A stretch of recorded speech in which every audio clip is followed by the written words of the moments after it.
বর্তমানে অনেক তরুণ তরুণীর মাঝে আমরা এমন একটা কথা পাই যে তারা বলে থাকে বিয়ের পর আমি তাকে আমার নিজের মতো করে পরিবর্তন করে ফেলবো, নিজের মতো করে তৈরি করব, বা আমি তাকে দিনদার নামাজি বানিয়ে ফেলবো। বাট বাস্তব কথা হচ্ছে এটা আসলে সত্য না, এটা আসলে সম্ভাবনা খুবই কম আপনি তাকে পরিবর্তন করতে পারবেন। কারণ হচ্ছে পরিবর্তনটা আসলে মানুষের নিজ থেকেই আসে, নিজ থেকেই করতে হয়। আপনি চাইলেই কাউকে পরিবর্তন করতে পারবেন না। বা আপনি বলতে পারেন আপনি তাকে দিনদার বা নামাজি বা ভালো মানুষ হিসেবে গড়ে তুলবেন, এটা আসলে ওয়ার্ক করবে না। কারণ দিনদারিতা বা হেদায়াত সব এই জিনিসটা আসলে আল্লাহ তাআলার পক্ষ থেকে আসে। আপনি চাইলেই কাউকে দিনদার নামাজি ভালো মানুষ হিসেবে গড়ে তুলতে পারবেন না। সো আসসালামু আলাইকুম, বুকস উইথ মহিউদ্দিনে আপনাকে স্বাগতম। আজ আমরা কথা বলবো মির্জা ইয়ার বই এর লেখা বিয়ে স্বপ্ন থেকে অষ্টপ্রহর এই বইটা নিয়ে। এই বইতে বিবাহিত এবং অবিবাহিতদের জন্য ছোট্ট একটা বই, ছোট্ট বইতে দারুণ দারুণ কিছু সলিউশন পরামর্শ দেওয়া হয়েছে আপনি কিভাবে বিয়ে করবেন। যেমন আমরা অনেক সময় ভাবি যে বিয়ের সময় আমরা আমার জীবন সঙ্গিনী, সেটা হোক ছেলে কিংবা মেয়ে, পাত্র কিংবা প্রার্থী, কিভাবে বাছাই করব। লেখক এই বইতে প্রায় 6টা ক্যাটাগরি ভাগ করেছেন। 6টা ক্যাটাগরির মাধ্যমে লেখক আপনাকে আপনাকে প্রশ্ন পর্যন্ত তৈরি করে দিয়েছেন লেখক, যে আপনি কি কি প্রশ্নের মাধ্যমে জানবেন, কোন কোন বিষয়গুলো আপনার বিফোর ম্যারেজ অবশ্যই জানা উচিত, কিভাবে এবং কিভাবে সেগুলো খোঁজ নেবেন, কিভাবে প্রশ্ন করবেন, কিভাবে বিষয়টাকে এক্সপ্রেস করবেন, সেটাও লেখক বলেছেন। সো বইটা মোটামুটি যারা বিয়ে করতে চান, অবিবাহিত আছেন আমার মতো, তাদের জন্য বেশ উপযোগী হবে। এবং একই সাথে যারা বিবাহিত আছেন, বিয়ে করে ফেলেছেন, তাদের জন্য লেখক প্রায় 20টা চমৎকার সমস্যার সলিউশন দিয়েছেন। লেখককে কোন এক সময় লেখক একজন কাউন্সিল করেন উনি বিভিন্ন সামাজিক প্রেক্ষাপট বা দাম্পত্য জীবন নিয়ে।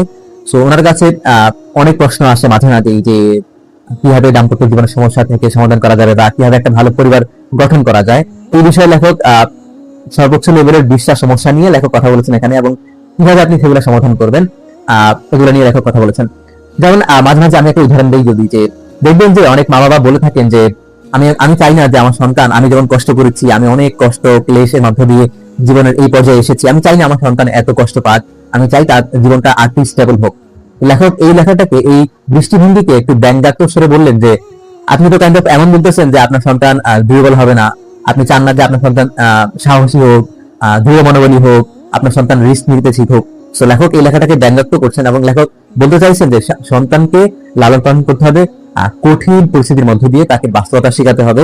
এমন আরো অনেক পরামর্শ দিয়ে লেখক প্রায় অলমোস্ট 20টা সমস্যার সমাধান দিয়ে এই বইটা সাজিয়েছেন। ছোট্ট একটা বই, মাত্র 62 পৃষ্ঠা বইটা। আপনারা চাইলে বইটা পড়তে পারেন। বইটা প্রকাশ হয়েছে সিয়ান পাবলিকেশন থেকে। বইটা অনেক আগের একটা বই, বাংলাদেশি বাংলা সংস্করণ প্রথম প্রকাশ পেয়েছে 2013 সালে। সো এই মুহূর্তে আমার কাছে মনে হয়েছে লেখক 2013 সালে যা লিখছেন এই মুহূর্তে অনেক বেশি প্রাসঙ্গিক আমাদের জন্য। যদিও আমরা আধুনিকায়নে বা আমাদের প্রযুক্তিতে অনেক এগিয়ে গেছি, বাট আমার কাছে মনে হয়েছে প্রত্যেকটা পৃষ্ঠার লেখনী অনেক অনেক অনেক চমৎকার, অনেক অনেক গুরুত্বপূর্ণ। সো আপনি চাইলে বইটা পড়তে পারেন।